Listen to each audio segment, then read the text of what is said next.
Welcome to today's webinar. For today, 2018 Key Issues Study for Procurement Leaders. This is the Key Issues Study recently published by the Hackett Group, and I'll be joined by Chris Sawchuk. I'll introduce him momentarily. My name is Richard Waugh, Zycus, host for today's session. So just before we get into the session, I encourage anyone that may have any questions along the way to submit those through the chat box, that dialog box in the WebEx platform, and we will do our best to address many of your questions as we can. One other housekeeping note, within 24 hours you'll receive an email thanking you for your attendance today, and you'll receive the Slack as well from today's presentation. So that's kind of housekeeping. I wanted to introduce our esteemed guest today. That's Chris Sawchuk,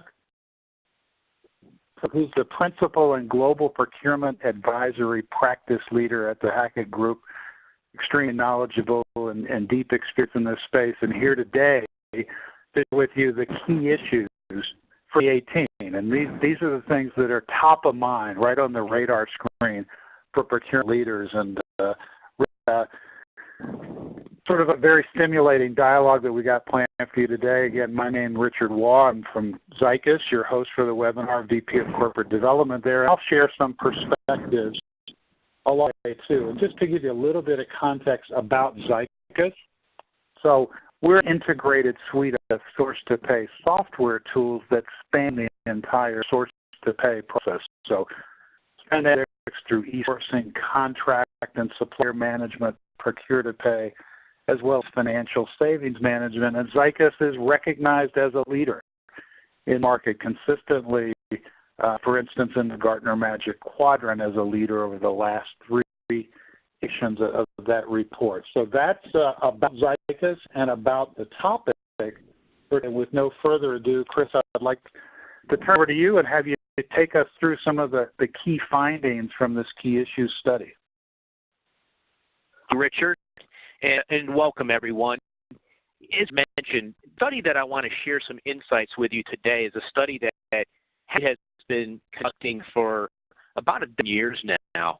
It's a study that we complete at the end of every year and really get some insights into issues, the priorities, the investments, the target areas of investment that organizations are focusing on as they look into the next year. So the study that I'm going to be sharing with you, the results of today, really highlight some of the insights we gained from the tail end of 2017 as we asked leaders of procurement nations around the world, both mid-sized and large organizations, what are some of those priorities that you have as you go into and focus on the next year. So the next slide.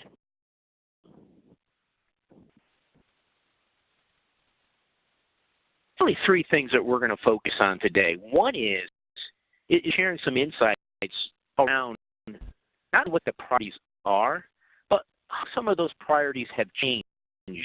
And not only the priorities themselves, but where do we feel less confident as executives and leaders in this space, and be able to implement and deploy some of the capabilities and priorities that we have focused on and that we see as focus for these organizations, but also the impact of digital.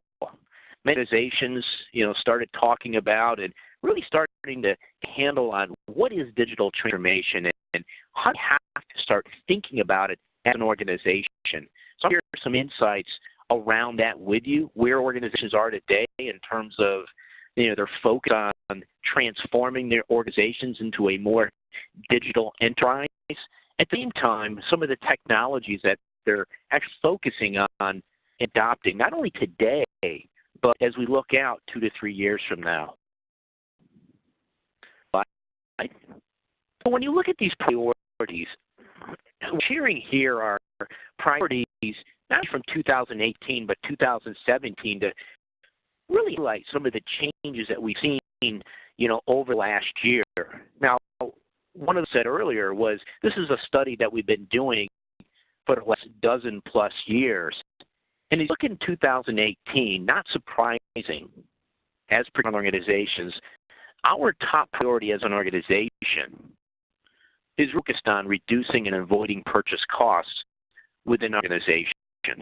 However, that period of time of a dozen plus years, there's only 2 instances in 2 years where we didn't see that being the top priority for procurement organizations. And the years that it wasn't number one, where it was on increasing the influence of our organizations across the overall spend of our organizations. Now think about that. The output, the result of increasing our influence across a gross swath of spend is higher degrees of savings back to our organizations. At the same time, the other area and other priority is actually number 2 this year that was number 1 several years ago, was to focus on elevating the role of procurement to a trusted advisor. Now, the outgrowth of a study that we did back in 2014 highlighted characteristics and 5 characteristics of world-class performing organizations.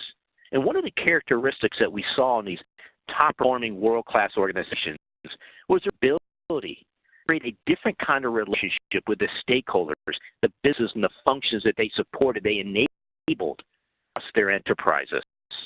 And characterize that as a true trusted relationship, a business relationship and an advisory relationship. So this trusted business advisor kind of relationship that we saw that was very characteristic of the higher performing organizations. And it's the first year organizations, where do you see this as a priority for you? Organizations highlighted. It's in North America, but globally, at this number 1 priority for organization. Third area, focus on business agility. One of the comments made in a few slides ago was the focus on digital transformation. Transformation is interesting. It's really an enabler to gain better agility as an organization. It's surprising to us as organizations see that they need to be more agile as procurement organizations, have a better ability to react to the things that do happen, be more predictive and more proactive in the way they do engage with the business. And as a result of that, how do they do that? Determination, one of the enablers, better agility, not as an enterprise, but as a sourcing and procurement organization. The next slide. What this slide is highlighting are some of the changes. Things you saw in the previous slide was the focus on cost savings and cost avoidances being the number 1 area of focus for procurement organizations this year and even in 2017, many of the years over the last 12 years. One thing to look at and consider is, where do we see the biggest changes, big increases in focus for procurement organizations from 2017 to 2018? And what I'll do is refer you to the right side of this, where it talks about the biggest changes from a critical standpoint. So when organizations identified each of these priorities, they could identify them as either critical or high, area of focus for them. And as they, identified those that were critical, the change from last year to this year happened to be in the area of enterprise innovation. How does the procurement organization enable better support the innovation of our companies? Years ago, we were asking organizations from an enterprise level, not, above the procurement level, some of your biggest priorities. And what enterprises were talking about is they had to grow revenue. The question is, when you say, I'm going to grow revenue, the next question is, how are you going to go do that? Is it going to be through acquisitions? Is it going to be through, other ways of growing? The area organizations identified as the critical way that they were going to grow their revenue through innovation. And so look at that from a sourcing or procurement perspective. How can procurement enable those innovation objectives? And what we hear is that certainly recognizes this is a critical priority for them. For 2018, it's increased significantly, almost a third higher than where it was last year in terms of priorities. And behind that are areas that have big changes in such as, the support enterprise digital transformation objectives, as well as around increasing the satisfaction levels of the stakeholders that we have across the enterprise in procurement. If we go to the next slide,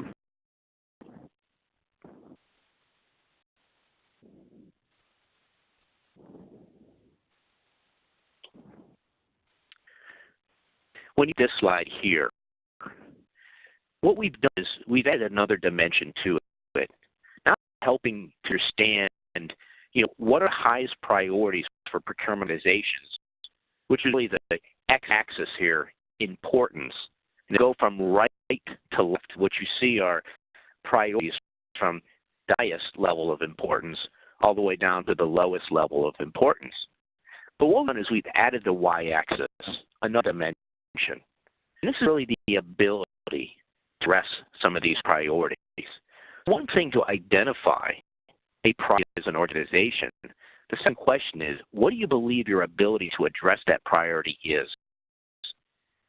What we're looking at here is the areas in red are area priorities identified as high importance, but the organizations feel they don't really have enough confidence, or they lack some confidence in their ability to address these areas of priorities that they their organization. In the upper right-hand quadrant, with things like reducing purchases as well as the avoidances. And recall, that was the number one priority for procurement organizations. But number one priority, procurement organizations also feel quite confident that they have the ability to address that priority. Where there is confidence in their ability to address priorities, areas such as elevating the procurement to that trusted advisor that I highlighted a bit earlier, improving the agility of the procurement organization, its ability to react, its ability to predict and be more proactive, its ability to support the dimension that is going on critical within our enterprises overall. If we go slide. Yeah, and this is an opportunity for me to chime in here. You've laid out some really important things for us, and I've actually just borrowed the slides you just covered, and I wanted to hone in on a few here because just as you mentioned, a variety of priorities, varying levels of both importance and to execute, but I've kind of drawn a circle around a group of those that really hit on specific areas you mentioned. You talked about the relationship with the stakeholders, being more proactive and more agile. And it's me that certainly those within the circle here really focus around this theme of procurement becoming more customer-centric. So whether that's increasing internal stakeholder satisfaction or expanding purchasing's influence, which often means getting access business stakeholders, maybe to get engaged with categories that procurement historically hasn't able to touch in that business, or supporting this higher enterprise-wide movement or theme towards digitization and digital transformation. So taken as a whole, a number of these initiatives really focus on customer centricity, and many of those in red as being both critical importance and areas that they're currently not able to address as adequately as they'd like to. So it prompted for me a series of sort of rhetorical questions here that if we want to focus on customer centricity, how procurement be more responsive to stakeholders' needs, and by and large, is procurement keeping pace with movement to the initiative towards enterprise-wide digitization? I think you probably agree, Chris. We see a lot of organizations that when they roll out a digital transformation, procurement isn't necessarily first in line. May have done a lot of things on the sell side from a digital transformation standpoint to make businesses more accessible to their external customers and business partners and those things. And, you know, for a lot of procurement teams that have been more in a support function, do they have the same kind of accessibility? Is there a portal procurement process that enables stakeholders to engage more effectively with procurement function? And, you know, finally, what processes or platforms conditions in this area to help with stakeholders earlier, extend purchasing influence, and help elevate procurement to a trusted advisor status? If we go to the next slide, I want to share an example of a solution that can help procurement more accessible, more customer-centric. And it's a new domain, I would say an emerging space called request management solutions. So at Zycus, our platform is called iRequest. And I'll just kind of talk about what does the process look like, what are some of the use cases. So I think you have to contrast from a process standpoint, the way this probably too often occurs in most organizations, that if a stakeholder needs to engage procurement, it's usually some offline method, phone calls or emails, so there's no structure or visibility to the status of that request. So a solution like iRequest, the way it's into play is, first of all, it gives every end user or stakeholder in the business this portal to procurement. They can initiate a request that, you know, I need help boarding a supplier or negotiating a contract, running a sourcing event, whatever it happens to be. And the productivity that comes into play here is, number one, that those requests are appropriately triaged and adjudicated, meaning that before they land in the work queue of procurement professional, they've gone through an approval process so that you're working on the right priorities. That end user stakeholder request has been appropriately approved before procurement starts to work on that. So you've got a prioritized list of items to work on to begin with, and a lot more structure to the process. So instead of just an email or phone call logged in, you got a pre-populated form based on the nature of the request that gives the procurement professional all the information about what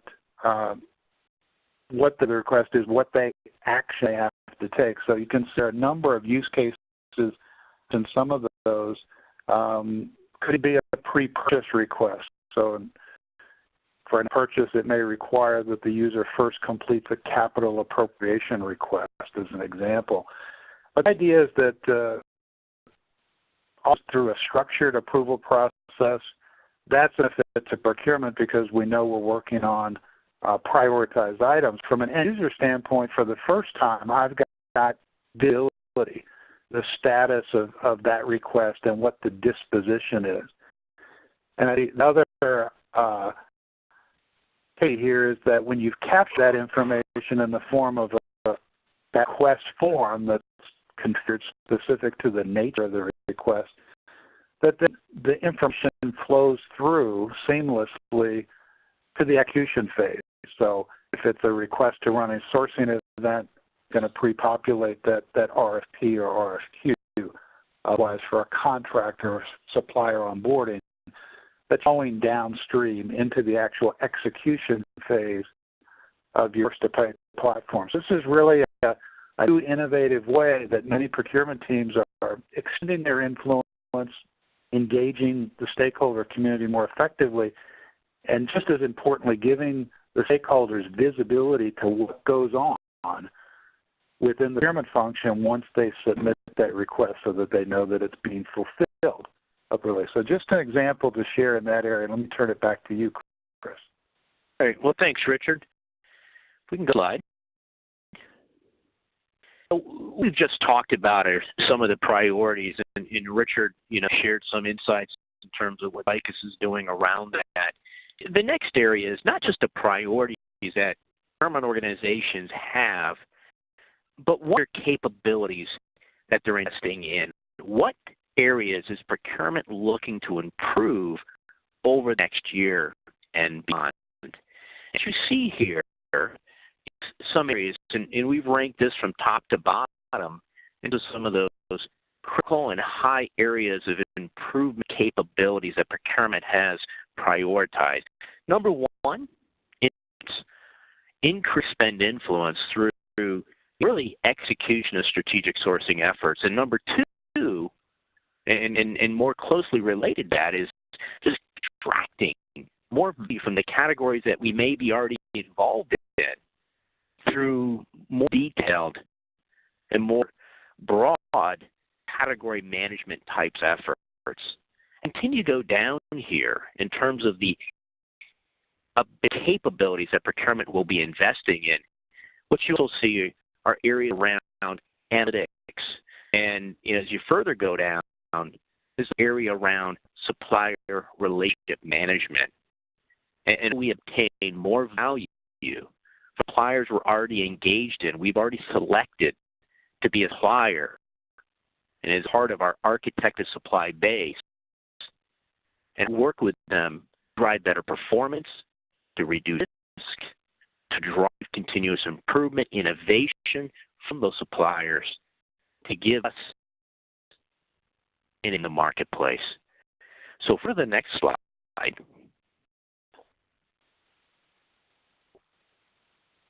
which here is a slide similar to the priorities, but here we're looking at the capabilities. In the previous slide on priorities, the axis really highlights the importance of the various capabilities that I did with you on the previous slide. I'll see here on the y-axis is have these types of capabilities that we want to invest in and focus on in 2018. What do we believe our ability to address these are? Now, increasing our spend influence through strategic sourcing efforts, we feel fairly confident on that. Similar to the way that we felt that we were, we saw that cost savings and cost avoidances were very important to us from a priority standpoint, but we also felt very confident that we had an ability to address that. Same kind of way that we see our strategic sourcing efforts. We feel less confident in our ability to address some of the capabilities that we want to focus on the next year. Areas such as, obtaining more value from the categories that we are focused on through in-depth category management efforts. Value from our supplier relationship management. Outside of this, many organizations are focusing on building better abilities in this particular area. We started seeing a significant increase in focus on supplier relationship management and category management about 3 years ago.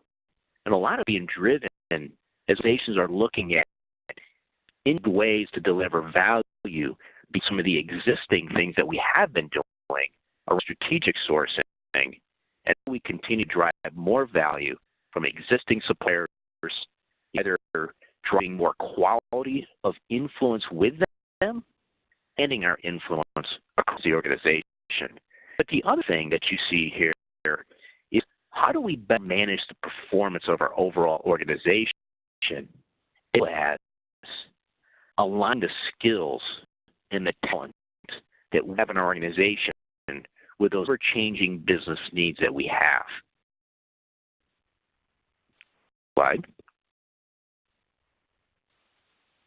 This is another opportunity for me to kind of pick up on one of the themes you've mentioned here. And, you were just talking about sort of this dichotomy between featured in green up above. Procurement is confident in their ability to, spend influence through strategic sourcing efforts, for example, to generate savings.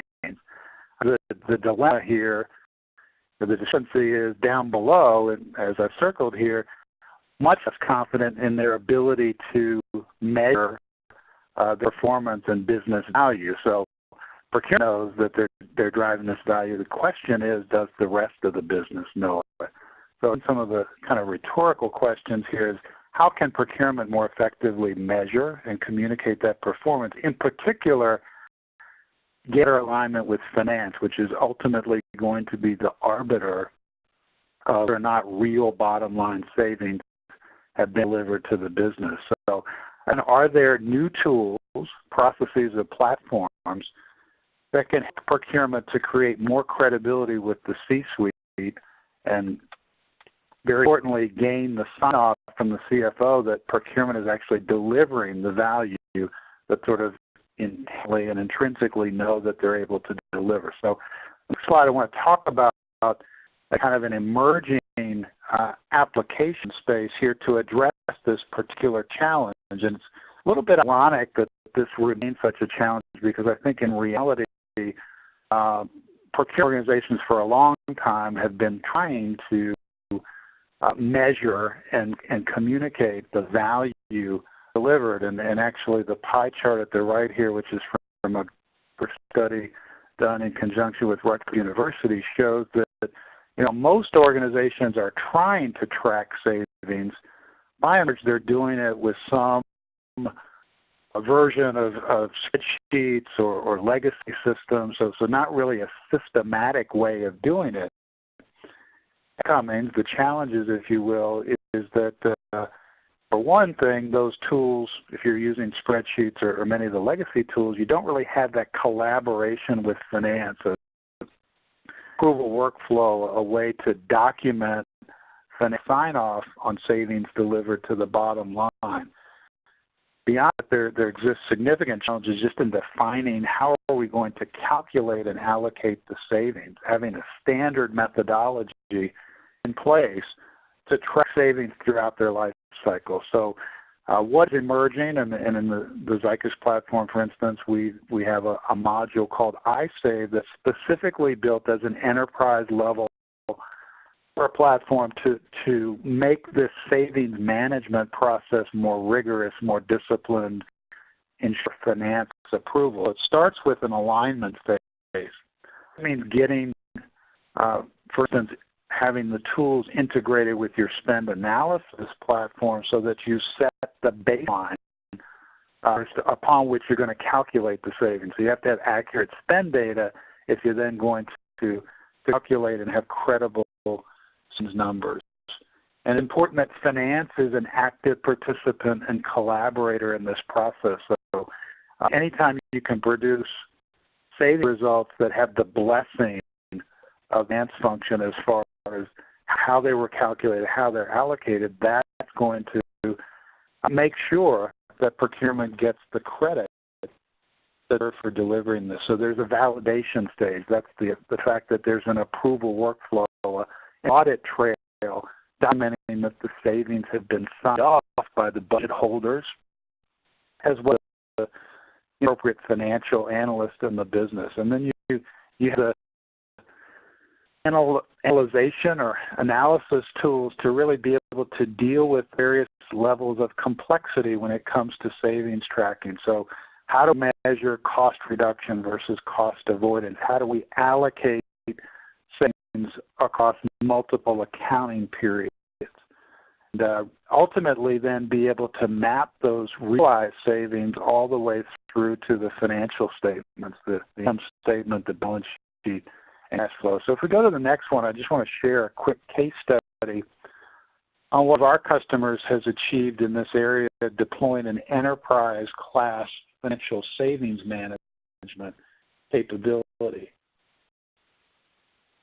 The case study actually deals with a company in the wireless telecommunications space, and the business objective here was quite simply to align procurement and finance to get credibility for the procurement function with the C-suite on the type and quantity of real savings that procurement is delivering to the business. So some of the challenges that they faced using that Excel-based method that many organizations are still sort of struggling with and trying to get by with, and inherent shortcomings encompassed in that approach. So not having approvals or version controls or, standardized savings calculation and allocation methods, and not having the ability then to collaborate across multiple business units and geographies. In some cases then too, struggling with sort of inconsistent spend baselines or calculation methods. So in the past, the organization, for instance, had defined spend as PO spend. There's some shortcomings in that case because a PO is not actual spend. It's a commitment, and it often understated the actual total amount of spend because most organizations have a significant non-PO spend as well. So by first having aggregated spend analysis, this particular telco was able to redefine how they're going to calculate what the baseline spend is. So it's actually based on paid invoices, actual spend for categories of spend, be it PO or non-PO or even flowing through on expense reports or P cards. So lots of challenges many organizations face in really being able to demonstrate credibly to the business the savings that were actually delivered. So if we go to the next slide, I'll kind of show you the after picture of what they were able to accomplish. Now, importantly, this project was actually by the CFO, so it wasn't a procurement-only project or funded by procurement. The CFO took a leadership position and actively engaged finance professionals along with procurement. So the financial analysts actually configured the tool up front to define what the calculation method is for CapEx versus OpEx, cost reduction versus cost avoidance, and route this platform to become a single version of savings true. So having that full audit trail, version control, rolled out across the enterprise globally. So that means being able to have foreign exchange conversion in the savings calculation, and of course multilingual user interface for users in different countries, and then be able to really address a hierarchy of savings, secure user access either at the business unit or division or department levels, as an example, and not having finance involvement up front in defining how savings types will be and how we'll calculate them, but through the approval workflow process solved by both the budget owners and finance. So the bottom line is the CFO now views this platform, this financial savings management tool, as the tool that saves me money. And we're able to increase the number of savings projects, over 600 savings projects, and really to generate savings rate and incremental savings. So on the order of 40 to 50 million in incremental savings, and we have a true enterprise level of collaboration. So hundreds of users interacting and collaborating on these savings projects, including hundreds of financial analysts across the business, as well as the category managers within procurement. For those category managers in particular, this client has calculated about a 25% productivity improvement. So they get on the order of 2 hours out of every day because they're not having to go and gather data and chase down the savings numbers. They're there for the report on and really be able to focus more of the time on driving that procurement value to the enterprise. Last footnote I'll share here is this organization has actually started to savings management platform for non-procurement savings projects because, of course, procurement is one of the biggest contributors to enterprise savings, but not the only one. So for non-procurement projects, like what would we forecast and by way of savings through a reorganization or consolidating ERPs or through an M&A project, starting to use the savings management platform for other processes like sales and operations planning, cash flow forecasting, and budgeting. So just Another example, a case study here of an innovative way that Procurement can start to leverage new technologies to more effectively measure and manage the business value being contributed. So again, let me hand it back to you, Chris. Richard, next slide, please. And so on this particular area, is we've highlighted, in sections here is, what are the priorities, where are we investing our time in terms of developing new capabilities, and what this is really trying to provide here is just some insights in terms of where our procurement organizations focusing on, or they have initiatives in place to focus on these particular areas. So it's not just understanding, where are the areas that they need to focus on from capability development, and as well as, where they feel they lack the ability to address them. It's we actually are investing to go do that. And, what you find here is, when you look at it from an enterprise standpoint, getting the influence of procurement, more broadly across the organization. What I mentioned to you earlier was that, this was a key issue that procurement had in place, or a key priority for procurement, several years ago. We're all even outdistanced as a priority to focus on spend cost savings. But the result of expanding our influence certainly allows us to more effectively meet our value delivery objectives, such as cost savings.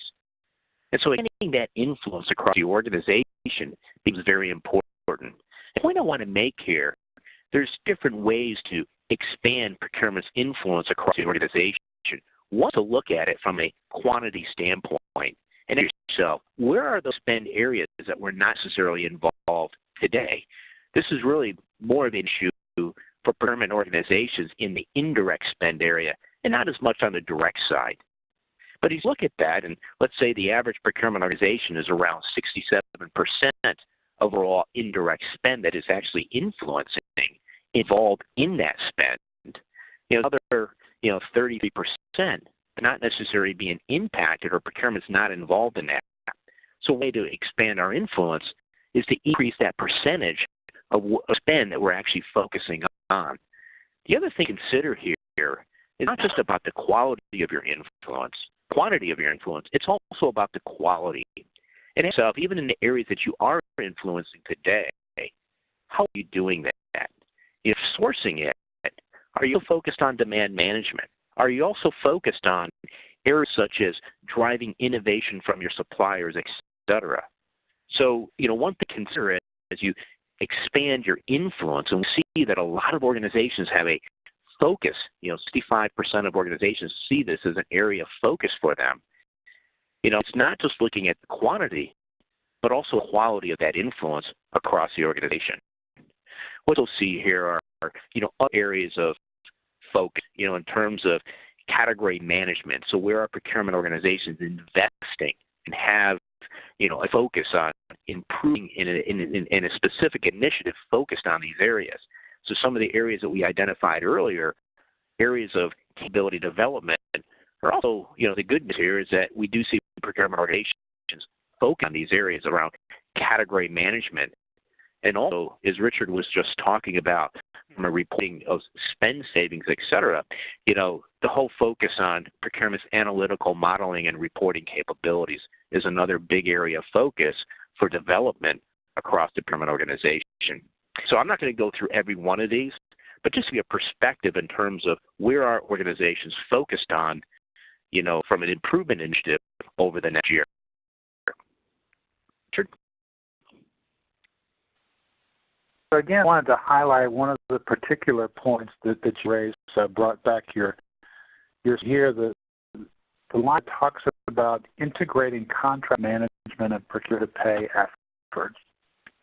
And I think why this is, highlighted as a critical development area. I brought some of your Hackett benchmarking data below here, and I thought it's interesting to look at the fact that even top performing organizations from a P2P standpoint are capturing 15% of indirect spend through electronic catalogs. Now, the news is that the type of purchases that go through catalogs, things like office supplies and IT, maybe some of the MRO, do tend to be those high volumes of transactions, so they're capturing a higher percentage, nearly 50% action volume through catalogs, but a relatively small per total spend. So even the top performers, just 15%. So that, of course, means that 85% or more of indirect spend is non-catalog requisition. So that's where I think this really highlights the need for a tight integration in contract management and P2P, because if you don't have a catalog, after all, the contract is to be the default arbiter of what have we negotiated in terms of pricing, in terms of conditions. So next slide, I just want to, again, highlight an area that Zycus is focused on to address this critical need for a tight integration between P2P and contract management. We call it contract lock. And the use case really is for that 85% or more of indirect spend that's a non-catalog requisition. Services in particular are non-standard products that don't readily adhere to the catalog format. And the idea here is a requisitioner that comes into the P2P platform for a non-catalog requisition is going to be presented with the kind of relevant contract at the point of requisition. So when I'm going through a non-catalog requisition for services or some other items, I can see approved vendors, I can see the actual contract and the negotiated rates and terms and conditions to complete the requisition in a compliant manner. And the requisition gets turned into a PO, then the PO is actually going to reference the contract. So you've got that from a process standpoint, once again. The integration of contracts is also very helpful, what we've seen for non-PO invoices. So there's still going to be some percentage of purchases made on a PO, and that becomes very difficult then to resolve that invoice. The availability of the contract in lieu of a PO is helpful then in resolving non-PO invoice, because you can refer back to contract to see what was the appropriate rates that should be charged, or the payment terms and those kinds of things. So it's the idea of really along that process for catalog requisitions as well as catalog-based requisitions, and after all, going to be the majority of it. The spend volume on the indirect side in P2P would be non-catalog. So again, to highlight for some solutions to address some of these challenges. And let me turn it back to you once again, Chris.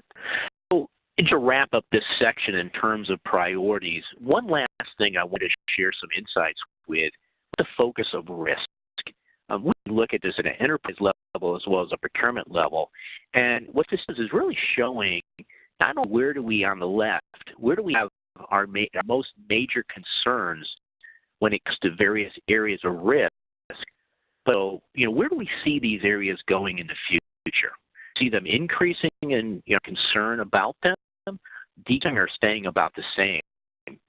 One, and probably not surprising to most organizations, is the whole area around cyber and information security. Something we wouldn't even send this list. It went back, 5+ years. But no, maybe even more surprising to some organizations, access to critical talent. Now, one thing to point out here is I'm not saying access to talent, even though the labor market has gotten more tight over the last several years, and potentially even getting more tight as we look forward. As we're also witnessing, concern around inflationary pressures in the marketplace. But one of the things here is to focus on critical talent. Organizations today are struggling to find that key critical talent that is aligned to where they want to go into the future. Look forward, they see in the competition for that talent becoming even greater. And so as further go down this and you look at some of these risks, You want to ask yourself is, how does that fit against some of the risks that we see as organizations for ourselves?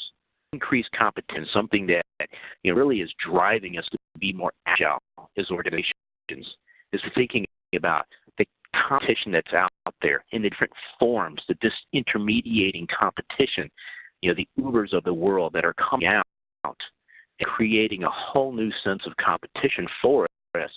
We deal with that. It's a risk to us not only today, but as we look at this, those risks stay very similar in their priorities as we look forward. So if we go to the next slide, I switch over and share a few insights in terms of the impact of digital transformation. And so to the next slide. Last year, we asked the same question. And the question we're trying to understand here is, how do we believe, and do procurement organizations, how do they see the importance of digital transformation? And the one I want to point out is the first one. If you look at the top where it says procurement impact, the bar here focuses on digital transformation will fundamentally change the way procurement services will be delivered over the next 3 to 5 years. Last year, this was close to 80 to 85%. This year, 95%. Roughly, all procurement organizations that we participated in the study, and that's hundreds of organizations on a global basis, is a key area and agree that digital transformation will fundamentally change the way we deliver our services and procurement and look forward over the next 3 to 5 years. So a piece of this is asking those same procurement organizations, what do they believe their execution capability is? Last year, we saw a significant gap. Only about 25% of procurement organizations felt they had an ability to execute and strategy to execute around digital transformation that was needed within organizations. We look here in the bottom bar chart here. 45% of procurement organizations feel they have the resources and competencies in place to actually execute on a digital transformation strategy. So the gap has closed. It's gotten lower over the last year, still fairly sizable. And if we go to the next slide, it highlights that. All of what I just said, and sort of this case in point.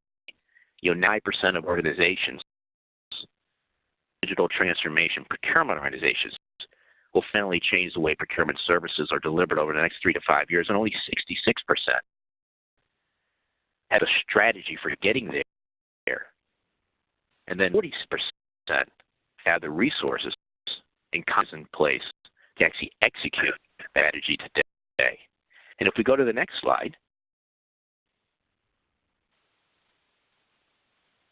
this looks at a little bit beyond procurement, in which here is a very similar story across many of the other things that are out there, finance, HR, IT, etc., with still sizable gaps between the organizations and these organizations. These functions believe digital transformation and how important it is on over the next 3 to 5 years. Basically, I will say, with the small percentages that are below 100%, roughly all of the functions believe that digital transformation 100%. It means the way that their services, whether it's procurement or finance or HR, IT, will be delivered over the next 3 to 5 years. But we're still struggling with percent, and some much lower than that, resources, competencies, and needs to execute. So go to the next slide. Questions, procurement organizations. As you think about the transformational organizational impact of digital transformation, 8% staff that are involved in digital transformation initiatives, a relatively small percentage, 30%, impacted by the digital transformation initiatives in the 2018 and 19 timeframe. And 10% government roles will be impacted in the same timeframe, 2018 to 2019, by digital transformation. Again, an area that we see significantly increasing over the next 3 to 5 years. So if we next slide.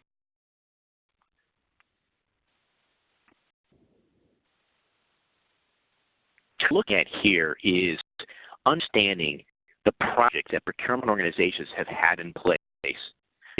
The part on the left is really highlighting, digital transformation projects over the past 3 years.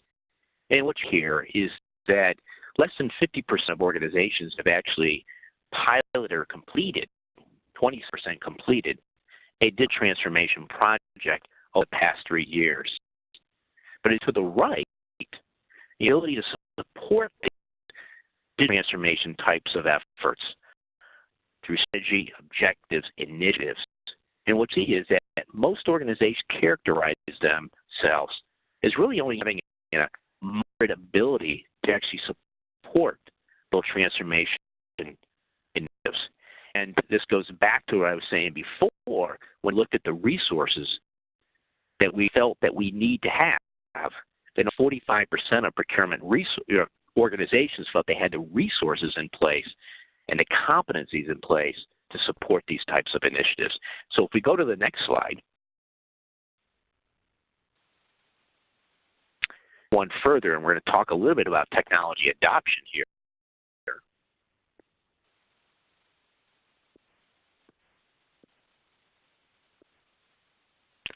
Just slide, please.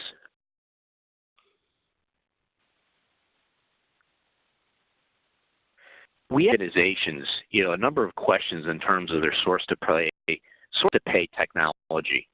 And the point I want to highlight here is the focus on percent of organizations plan to consolidate their source to pay applications on a single platform. But they have disparate tools in place. And then the second piece of that, we go all the way to the bottom bar. 10 organizations use source-to-pay software provider with exceptions. So the gap between those organizations that look to consolidate to a single platform, those that actually have achieved that goal of creating a single platform source-to-pay area. For the slide. Yeah, I wanted to weigh in here again, and this will be the final point that I raised. But when you talk about the fact 21% plan to consolidate into a single source-to-pay platform, only 10% have already done that today. It still means roughly a third have either already migrated to a single source-to-pay suite or plan to do so. I'm actually surprised. It's higher than that, but clearly it's a trend in the market. So kind of raises a couple of questions again. So what defines or what constitutes a full source-to-pay suite, and what are some of the use cases? What is the value of having a single integrated platform across source-to-pay versus having standalone point solutions across the way? So just to talk through that real quickly, typically the source-to-pay suite, if we look at the strategic layer, would have an upstream component with spend analysis, sourcing, contracts, management, supplier performance, and then the operational procure-to-pay, e-procurement and e-invoicing. Now we see on top of that kind of this control layer, and I've highlighted request management, front end, part of the procurement process, and I mentioned project management and savings management tracking as, again, part of that control layer.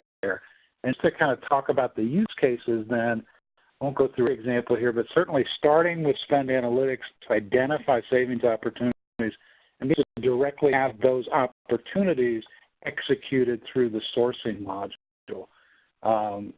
As you're going through this process, some should be informed by supplier management function. I want to know how are the suppliers currently performing in determining who I want to invite to a sourcing event, or certainly who I want to award the business to. We talked about the integration of contracts with the operational procure-to-pay process earlier. That's another touch point.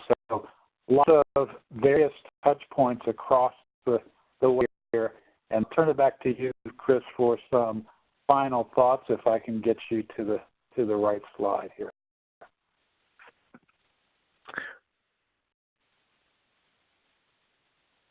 If we can back up one slide to slide 32. And just to wrap up in 1 minute here is really just these few slides. You really highlight some of the technologies, and we've divided this into mainstream technologies as well as emerging technologies. And what we're showing here are some of the mainstream technologies. And really, the way to look at this particular slide here is to understand, where are we today? Some of these different technologies, whether it be cloud-based applications, data visualization tools. There's been a lot of focus on spend analytics. But how do we better visualize that? How do we better digest that information? And so you've seen the advent of data visualization types of tools, as well as you further go to the right, the advanced analytics, mobile computing, and even social media. And the idea here is that where are we today in terms of the adoption of these technologies? And as you look over the next 2 to 3 years, where do we see heading out? And the areas that we see the highest adoption, from a mainstream standpoint, really focus around cloud. And I think for folks, that's not surprising with the focus on cloud implementations as we exist today. And the pace of that, it's not surprising that we're going to be at these higher percentages, in a very relatively short amount of time. But also the focus on data. You need to focus on data, but also having those tools, as I was saying before, but the visualization. How do we gain more intelligence out of the data we have today? We continue to see an environment where we continue to grow our data, become bigger and bigger and bigger to big data. The question is, how do we continue to visualize that to really get the intelligence out of it, to be able to make some changes in the types of activities that we go do? If we go to the next slide.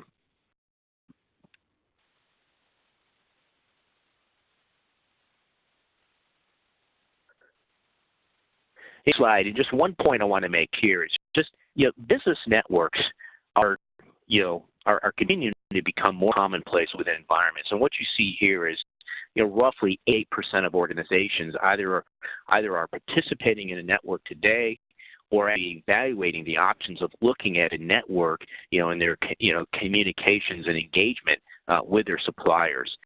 If you go to the next slide. And I would also, touch on some of the emerging technologies.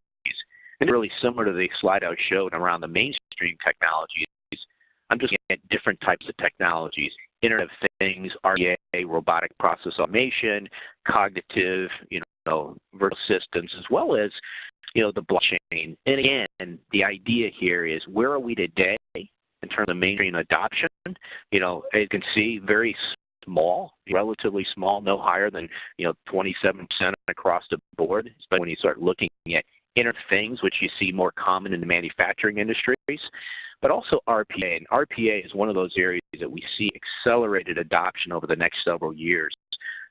It's been really getting off the ground over the last few years, and we believe there's going to be a significant, and this really highlights that as organizations see that as an accelerating, pace of adoption there.